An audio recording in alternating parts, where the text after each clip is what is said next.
katroka tsara ny amin'ny valora riva manerana ny araba dokolasy toboko vavy amin'ity takariva ity dia manasanao indray zay takany mahazatra zany anaraka indray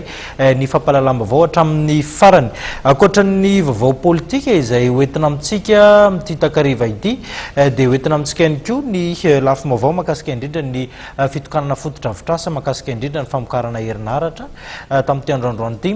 ny trangana alajaza izay niseho teny Ambohijatovo teny navalalana ny maro hoentina amintsika ihany koa ary dia ezahana hoentina amintsika ihany koa ny fanombohan'ny asa fanamboarana ny seranam-piaramanidina ao Anosibe ao ny mahakasika indrindra ny vaovao mahakasika ny fanomanana ny fifidianana no hoentsika isantarana ny fotoana ary amin'ity takariva ity adidin'ny olom-pirenena tsirairay ny manamarina ny anarany ao anatin'ny lisym-pifidianana mba hisorohana ny tampoka ao anatin'ny fotoam-pifidianana izay ho avy zany ho an'ny any amin'ny faritra sasany dia efa napetraka ny antoerana ny ratsy amangaiky ny seny ahafahana manitsy araka izay tokony ho izy ary aingana ihany koa ny diso sy ny tsy lavorary ao anatin'izany lisitra zany.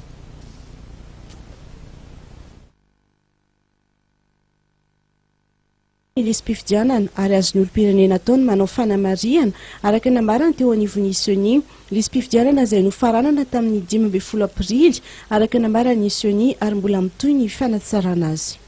Ny lista elektoralina dia efa nihidy tamin'ny arretage définitif izay nataontsika tamin'ny 25 ny volana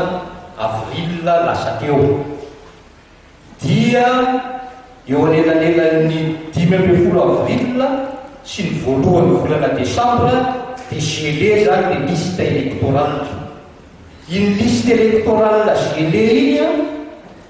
dia efa nalefa ny senia any amin'ny fokontany rehetrarehetra manerana ny Madagasikara.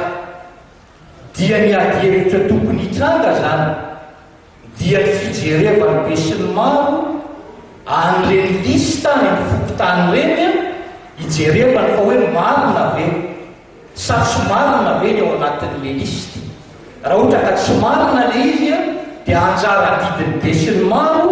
no manitsy zay zavatra tsy marina ao anatiny zany. Zay le tena ady-hevitra tena tokony hipetraka. Zany hoe tokony andeha any amin'ny fokontany zany tsika mijeren'le lista zay arrêté tamin'ny 15 avril. Fa le zavatra zay lazaintsika mampitonga ady-hevitra io zany dia fiasan'ny seny entina hanatsarana an'le lisym-pifidianana satria na zavatra mitranga eo anelanelan'ny 15 avril sy ny voalohany volana desambra misy ankizy be da be vaovao mahazo tara-panondro pirenena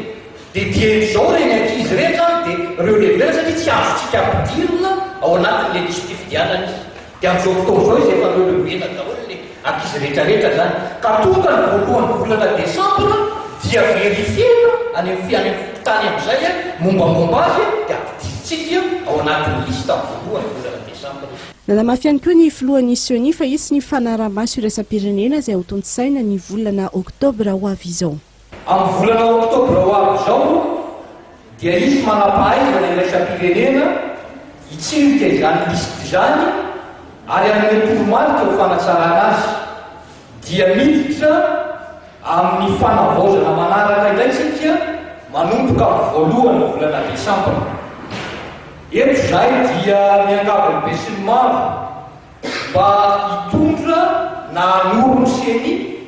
ireo lesoka zay mety hotsikaritra etsy sy eroa mba hankilavetrany zany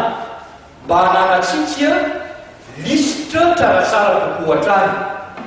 Miala lesy rahatra be sy ny maro ny seny fa ny lisitra vanina no fototra mampangarahara ny fifidianana. Nambarany teo anivon'ny Isiony ihany koa fa efa tafapetraka ny ratsamangaiky any amin'ny faritany entina hanatsarana ny traikefa dia manomana fiofanana ho an'ireo ratsamangaiky any Isiony miaraka amin'ny mpiara-minombona atoka aminy.